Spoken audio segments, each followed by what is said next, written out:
Students, can anyone see the slide? Can anyone reply yes, sir? So that I can proceed? Yes, sir. Okay, Yes, sir. perfect.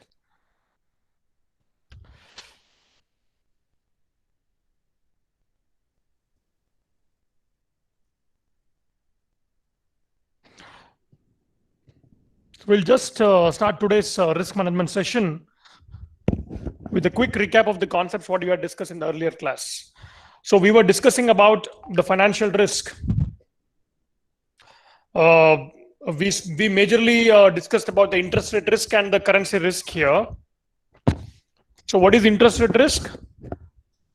Last class I have explained you. Interest risk is the chance that an unexpected change in interest rates will negatively affect the value of an investment. Correct? For example, student, a bank pays depositors 1% interest and lends their money to home buyers through mortgages at 5%. So the difference of 4% is what is the bank's profit. So short-term interest rate rise to 6% and the long-term interest rate rise to 8%.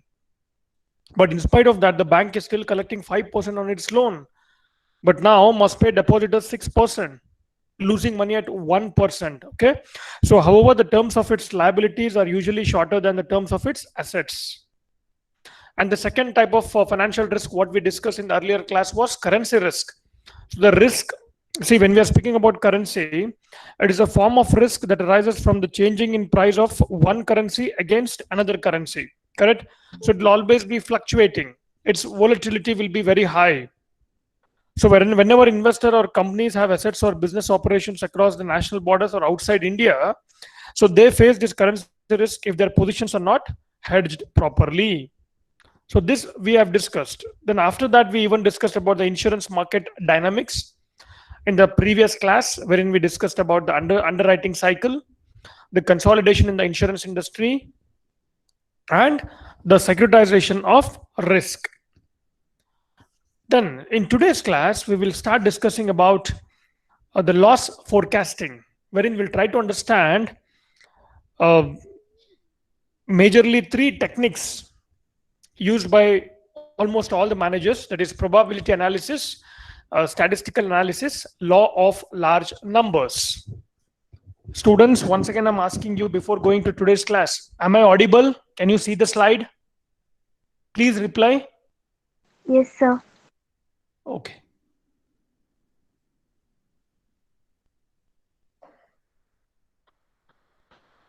So first, in today's class, we'll try to understand what exactly is this loss forecasting. See, as the name only suggests, forecast means what? Predicting up to what extent the loss will be happening. See, which is one of the most important risk identification tool is that of statistical analysis of past losses. In the same way, in investment management subject, we even understood based on the technical analysis, we even came to know that how the stock price movement will happen based on the earlier or the historical prices, right? So the loss forecasting, how they'll be doing it. An important risk identification tool is that of statistical analysis of past losses. So this method is primarily applicable to very large firms. So some of the characteristics of past losses that may prove to be important in this regard, which includes causes of loss, and if the loss has happened, the absolute amount of loss, and the particular employees involved in such loss. Everything will be recorded, right? If any loss has happened in the earlier stages, everything will be recorded over there. Why the loss has happened, up to what extent the loss has happened, and if it is because of the employee or machines. Everything will be recorded. Okay. See, for example, suppose a transport company experiences several vehicle accidents involving the same driver. Please understand this. There are a lot of accidents which is happening in the transport sector. So what company will do is they'll be trying to analyze that. If the accident is happening many times involving the same driver, So upon further investigation, the firm may discover that there are quite few bad drivers in the system who have been already recruited. So because the firm is not conducting an adequate scrutiny of the driving records before offering employment in the organization, the concept of risk mapping will come into picture over there. Correct? We have already understood about risk mapping, right? So the concept of risk mapping, what it does, it offers one such statistical tool which firms are adopting for managing the risk. So risk mapping involves arraying these risks in a matrix, with one dimension being the frequency of the event and the other dimension representing the severity of the event. Frequency means what? How many times in a year that particular event has happened. Severity of the losses means if that event has happened, what is the damage that has caused, up to what extent the damage has been caused to the organization. Right? So both the frequency and severity matters a lot. So what happens, students, by considering the likelihood and the severity of each of the risk in the matrix, as well as the extent to which insurance production is already available, it becomes possible for the firm to identify the risk that are in the matrix.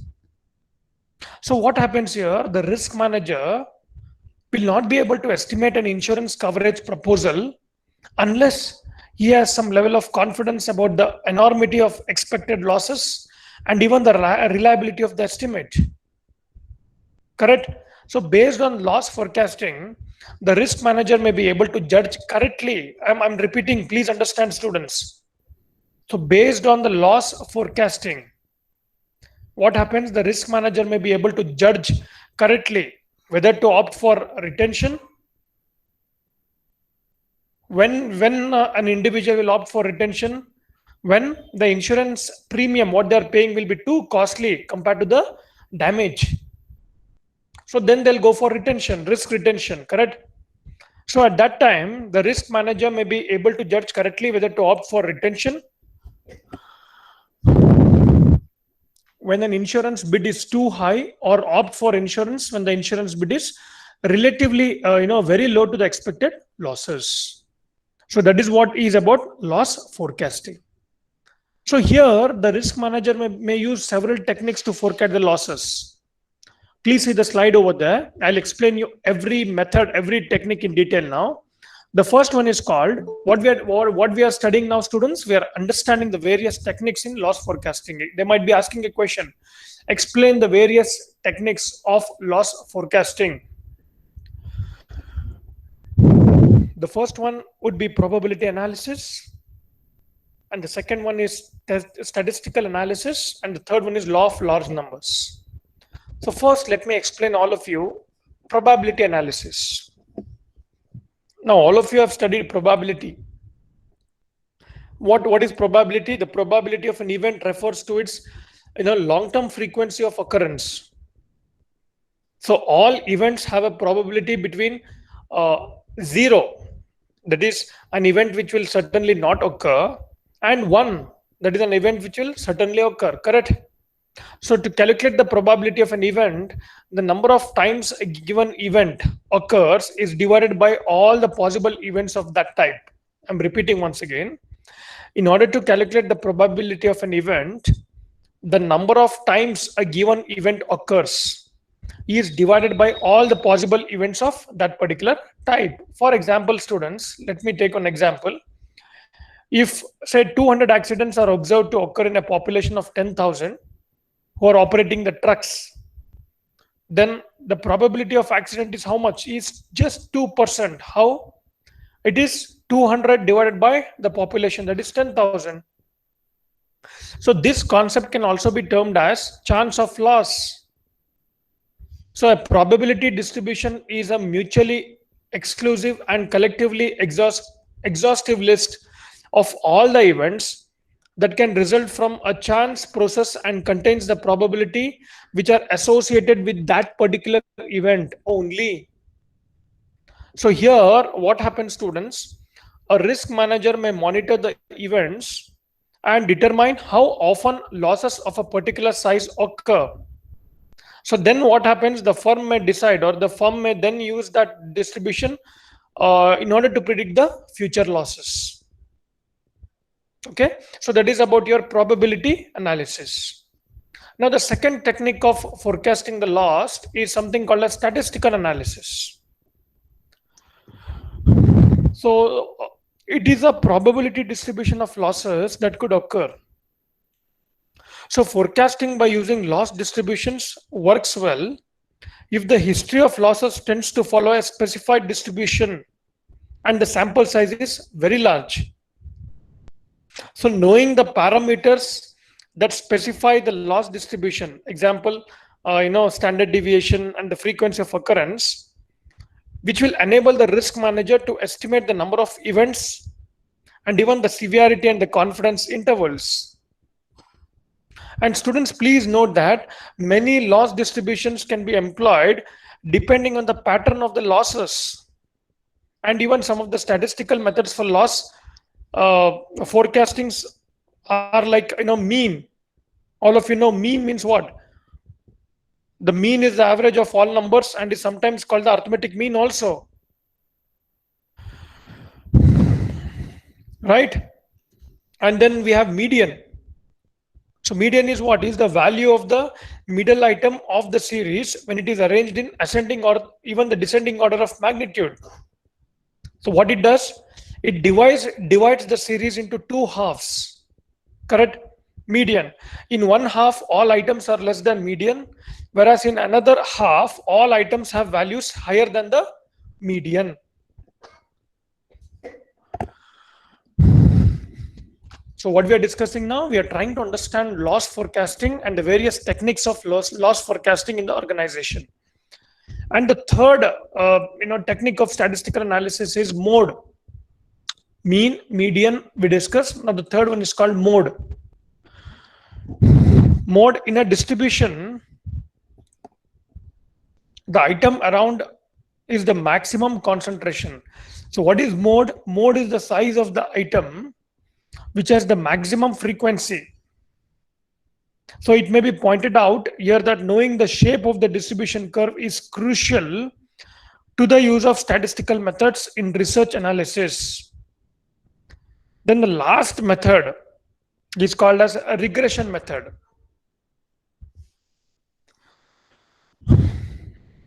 Regression analysis, when we will be using it, students, which is used to establish if there is a relationship between a dependent variable and one more independent variable. So for example, in case of a hospital, now recently what we are seeing, the number of beds in the hospital is independent variable and the sale of soft drinks in the canteen is a dependent variable. So regression analysis, what it uses the least square technique relating sales to other economic, competitive or internal variables.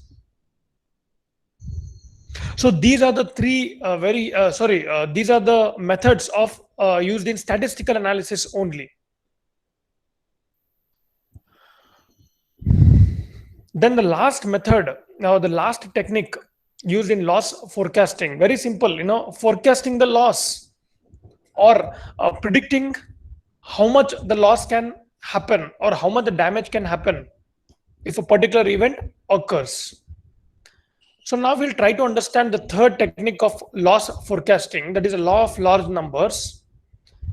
See, prediction of future losses with some accuracy is based on the law of large numbers. See, what exactly law of large numbers states? Please understand, students, the law of large numbers states that the greater the number of exposures, the more closely will actual results approach the probable results that are expected from an infinite number of exposures. For example, students, if one flips a balanced coin into the air, the probability of getting a head is how much? Maybe 50%. Or if he flips the coin only 10 times, he may get a head 8 times. Although the observed probability of getting ahead is 0.8, the true probability was just 50%.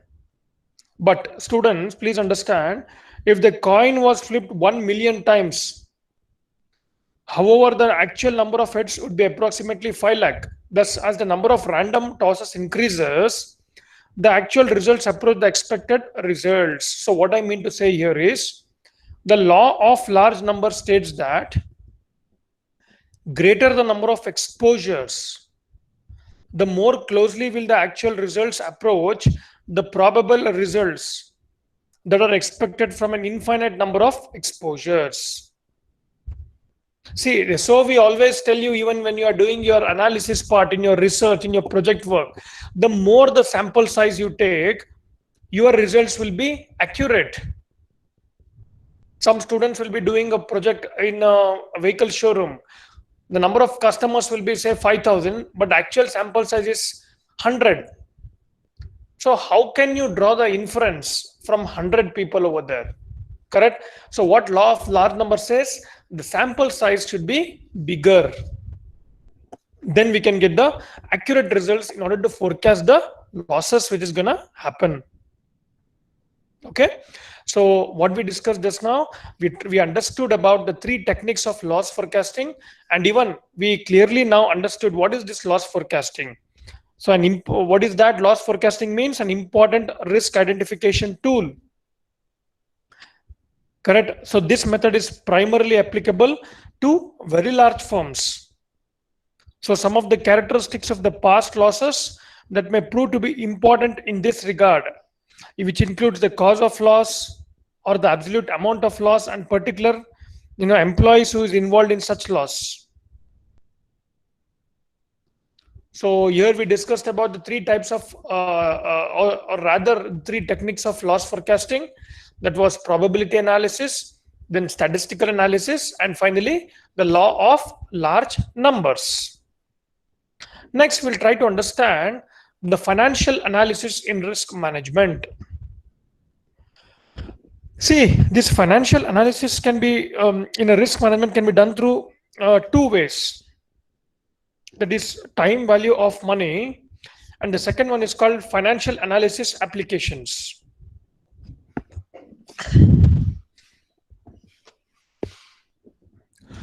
So all of you know that a concept of time value of money, right?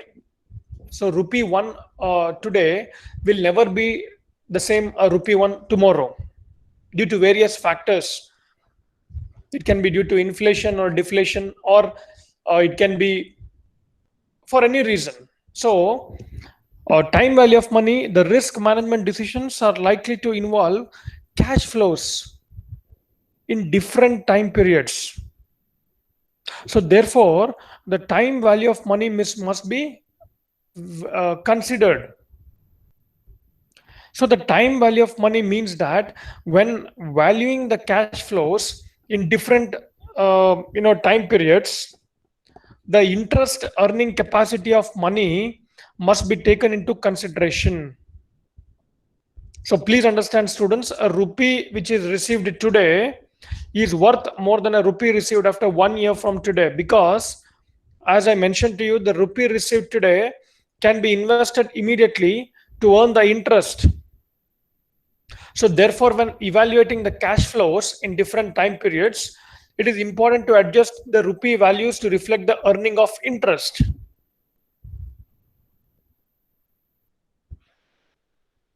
So for example, students, A opens a bank account today and deposit 100 rupee. So the value of the account today, the present value is 100 rupee. Further, the bank is willing to pay 4% interest compounded annually. Then what happens? The account balance after 1 year will be how much? It is 104.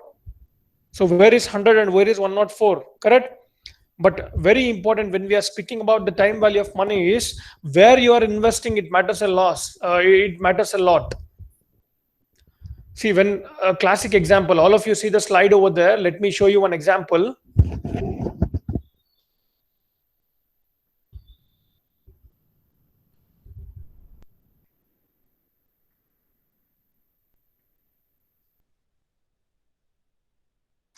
See, in spite of all this, news which is going on, the COVID-related news which is going on, the markets are very stable today. That is 223 points up. So let me explain you with the help of a small equity stock. Let me take company HEG. Students, can you see this particular slide or screen? Yes, sir. Okay.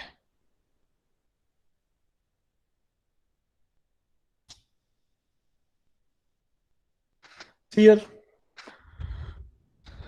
the company HEG is concerned, the present market price is 2,208.65. Today's market price as on now. Okay. Let me show you past 6 months. So what I'm trying to explain you is the rupee cost averaging is concerned. You should always invest in the right financial product in order to get returns. See, you can see the graph over there. It started here, somewhere here, 9th November 2020. I am plotting the 6-month graph here. If I go for 1 year, even you can see here, 6th May 2020. It was 791.45, right? Then in this year, that is in the month of March, it went to 19th February 2021, it went to 1,493.55. Then slightly it went up and reached 2,366. You can see over there, 8th April 2021. So you should always invest in the quality financial instrument. And when we are speaking about equity market, you should always invest in a quality stock, which will give you a decent returns. So that is how you can beat the inflation, the time value of money when we are speaking about, right? So like that, there are, many shares you can see here. I think last time also I've shown you the same script, that is Page Industries 2009. You can see 2009, almost more than from when we see the history, it is 10 years back, it was 329 rupee per share. 9th January 2009, it was 329.50. Then in 2011, that is 25th February 2011, it went to 1,574. So just imagine, students, if someone had acquired say 1,000 shares or at the price of 305, just imagine the profit. So it went to almost 34,000 also. In 24th August 2018, the price was 34,688.15.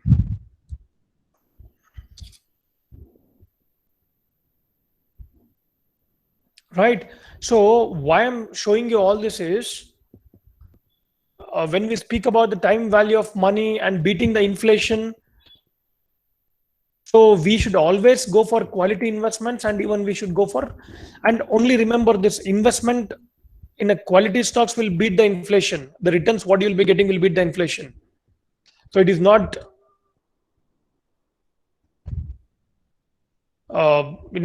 you have to divide your portfolio into in such a way that your portfolio should consist of bank fixed deposit, term deposits, or even mutual funds, or even equity market. And even in equity market, you should go for diversification. That means you should consider all the sector stocks which are doing good, right? So that is how when we speak about beating the inflation or getting a good returns, we can achieve that. Okay. So now we were discussing about the financial analysis application. Please see the slide over there. The second point is concerned. See, in the financial analysis of application, time value of money is considered while risk management decision making.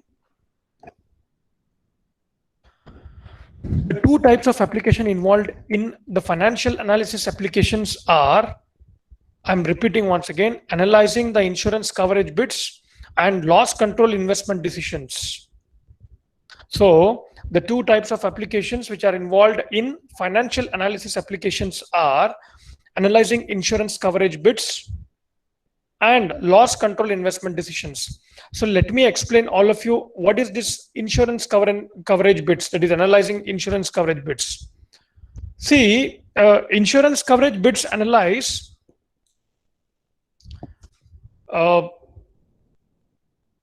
Let me take an example. So assume that XYZ, a person XYZ would like to purchase property insurance on a building. So he is analyzing two insurance coverage bids. The bids are from comparable insurance companies and the coverage amounts are the same. So the premiums and deductibles, however, differ. So insurer A's coverage requires an annual premium of 90,000 with a 5,000 per claim deductible, and insurer B's coverage requires an annual premium of 35,000 with a 10,000 per claim deductible. So Mr. XYZ is wondering whether the additional, this 55,000 premium. So insurer A is coverage required is 90,000 premium, but as insurer B's annual premium coverage is requires an annual premium of 35,000 with 10,000 per claim deductible. So XYZ, Mr. XYZ person is wondering whether the additional 55,000 in premium is warranted to obtain the lower deductible. So which coverage bid should Mr. XYZ select? So obviously with insurer A's bid, which is how much? 90,000 premium with the 5,000 per claim deductible. So Mr. XYZ expected cash outflows in 1 year, that would be the first 5,000 of 20 losses, correct? That are each 5,000 or more. Whereas with insurer B's bid, XYZ expected the cash flows for deductibles at the end of the year, which would be 5,000 multiplied by 12, since there are 12 months, plus 10,000 multiplied by 6, plus 10,000 multiplied by 2, which comes to around 1,40,000. So the present value of the total expected payments, which is 35,000 insurance premium at the start of the year, plus present value of the deductibles, would be somewhere around, students, 1,68,000. So because the present values calculated represent the present value of the cash outflows, Mr. XYZ should select the bid from insurer B. Why? Because it minimizes the present value of the cash outflows. Correct? And the second one method here is loss control investment decisions. See, when we speak about controlling the loss, capital budgeting for taking an investment decision is the most effective and the most powerful tool here. Please understand. See, investment decision pertaining to long-term assets for the purpose of generating revenue for the business entity is termed as capital budgeting, which involves long-term planning and monitoring of capital expenditure, besides examining each proposal in a very logical and scientific manner so as to finalize the best proposal, correct? So all of you know capital budgeting decisions are based on two important concepts. Which are they? Investment as well as return. So a lot of risk is associated with the future. Uncertainty and risk are directly proportional to the period of the project. So a long-term project has a higher degree of risk and uncertainty. So estimates and projections are based on certain assumptions which may prove you wrong in the future. So all of you have read, the two very popular types of capital budgeting technique which helps in the loss control in projects are the NPV method as well as IRR method, that is internal rate of return, as well as net present value. So what happens in case of NPV method, students? In net present value, this method anticipates the discounting of the cash inflows which are likely to be accrued in the future years and arriving at the present value of cash inflows of each year. And even NPV is known to be the most sophisticated technique for the capital budgeting exercise because it considers the time value of money which is built in this method. Whereas IRR is concerned, that is internal rate of return is concerned, the IRR is defined as the discount rate which equates the cumulative present value of the net cash inflows with the aggregate present value of cash outflows of a project.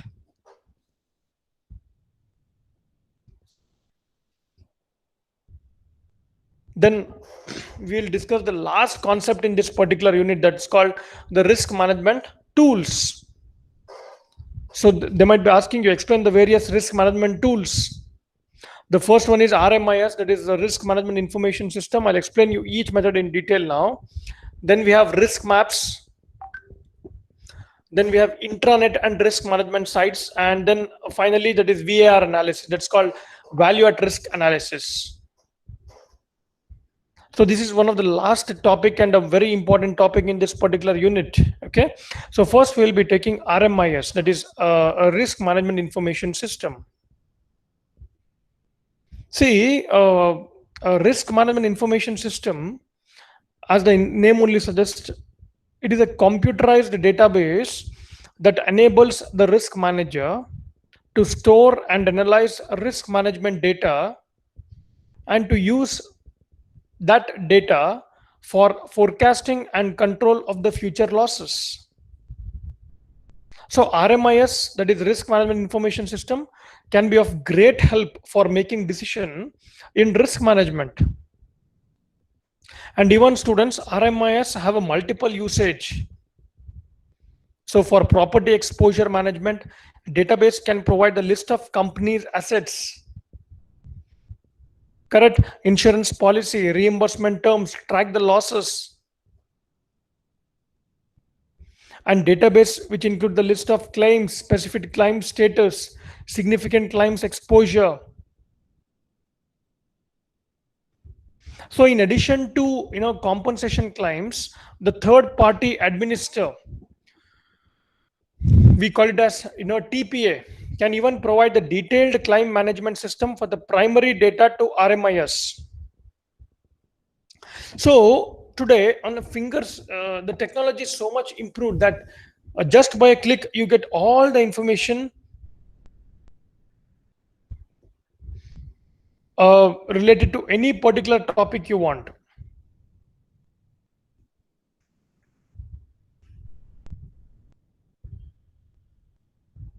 So when we speak about RMIS, it's a risk management information system, which is an information system that assists in consolidating all the information at a fingertip so that the decision making will be very, very easy. So what happens here, the data, whatever they have collected, will be stored in the server. So improve the data accuracy and reduce the administrative burdens, and you can mitigate the losses. So if you mitigate the losses, what happens?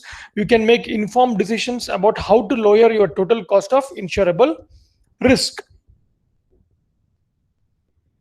So majority of the companies today, they use risk management information system. So some of the commonly used risk management examples are like, using this system, some of the common uses are like, we can avoid the risk, then elimination of contract risk, safety risk, market risk. See, beautiful example is we have something called a stop loss. So what it does actually, if the price falls a certain level, it automatically triggers and you can avoid the further losses. So that is again your system which is going to take a call. So a risk management information system is an integrated computer information system which is students used to aggregate the risk data and to help decision makers evaluate the business risk. So this information includes risk exposure, protection measures, and even the risk management. And examples of stored information, which includes the loss control measures, property values, records of prior claims, and relevant insurance policies. So what happens here is, like other computerized information system, a risk management information system is easy to access from different locations and on different devices. and even it is very flexible and agile and able to allow work for the changing needs of a modern workplace. And students, please understand, it is at the same time it is tailored to support your business risk concerns, exposures, production measures, and even the risk management.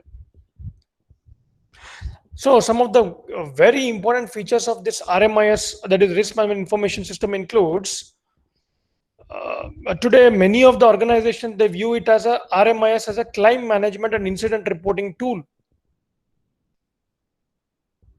So a risk management information system should include flexible reporting tools to provide the information in a useful format so that decisions can be taken quickly, and if the decisions are taken quickly, the loss can be minimized. See, RMIS should also help with the automating process. Gone are those days, students, of manually inputting the data.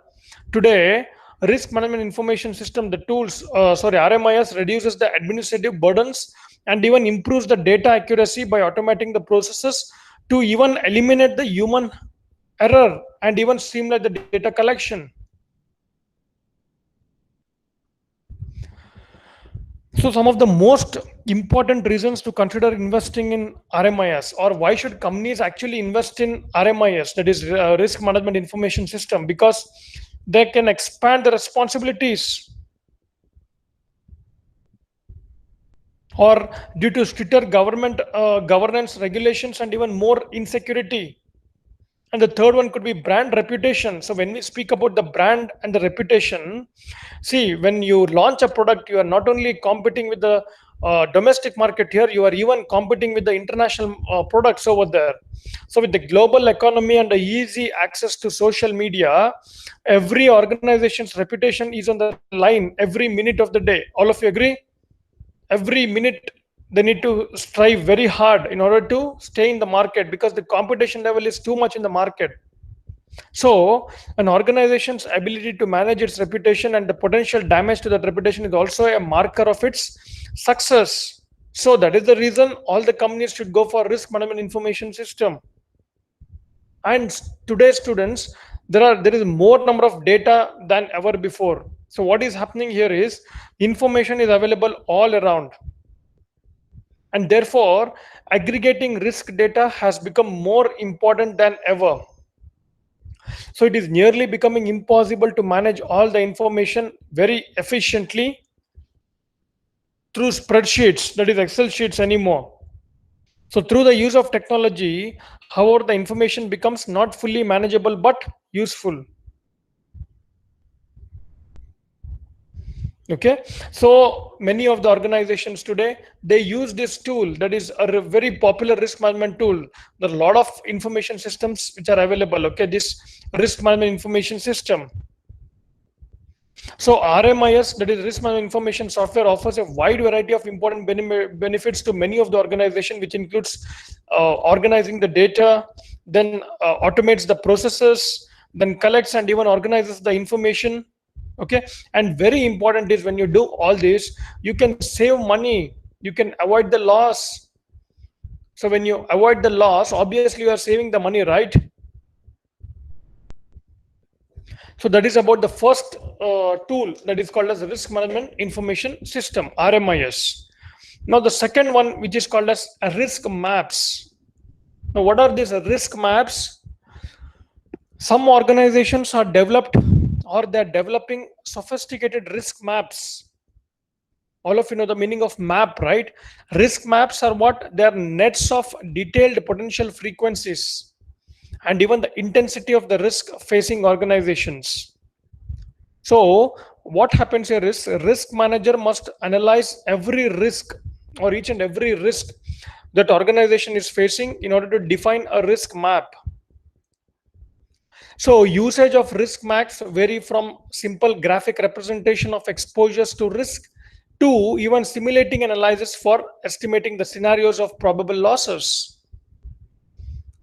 So please understand, students, risk maps additionally, like property risk, liability risk, personal risk, financial risk, and many other that pertain in enterprise risk can be included in the risk maps. So it gives a graphical representation of the risk involved in a particular process or in a particular production unit. And the third, which is called as intranet and risk management sites. What do you mean by intranet? Intranet means what? Within the organization, right? Connectivity within the organization. So some risk management departments have established their own websites. So additionally, some organization expanded their traditional risk management website into risk management intranet. So intranet is the website designed for limited internal public with the search capability. Correct? So through intranet, what happens? Employees can get a list of tracking procedures formulated by the risk management department along with the set of forms to be signed and completed before an event can take place. And the last and the most important tool of risk management is called VAR, that is value at risk analysis. So where that is value at risk is another tool, a very important tool to measure the likelihood that the loss of a given portfolio of assets or liabilities exceeds some threshold based on normal market condition. The measurement is static in that the likelihood is based on a fixed time period with a confidence level of the analyst choice, example 99%. Okay, so the difference between the expected loss and the actual loss over a certain period represents the volatility of the portfolio, thus value at risk. For example, students, suppose that a firm holds a portion of assets in US dollars, which is exposed to a possible decrease in a value of US by 1 million US dollars or less with the 99% degree of confidence for any other trading day. So what happens here? The portfolio's value at risk is that the firm expects a decrease in value by 1 million US dollars or less in 99 of 100 trading days. So stated differently, there is a 1% probability that the loss could be more than 1 million US dollars during one trading day. Correct? So in this case, the portfolio value at risk is based on the current composition of assets, thus reflecting the portfolio risk in the current composition. So students, when considering a merger between the two asset portfolios, the risk manager should examine whether the merger will generate a diversification effect or result in an increase of value at risk of the merged portfolio. So this is what we discussed here, the very important tools of risk management. The first method was called RMIS, that is Risk Management Information System, and then we had a risk maps, and then we had intranet and risk management sites, and finally we have value at risk analysis. See, sometimes what happens is, in spite of using all these tools in the organizations or some of the advanced tools in the organization, there might be all possibility that the loss can happen. So I hope all of you have understood today's session. So thank you so much for your patience listening, students. I'll be ending the session here. So I'll be continuing with unit 3 in the next class.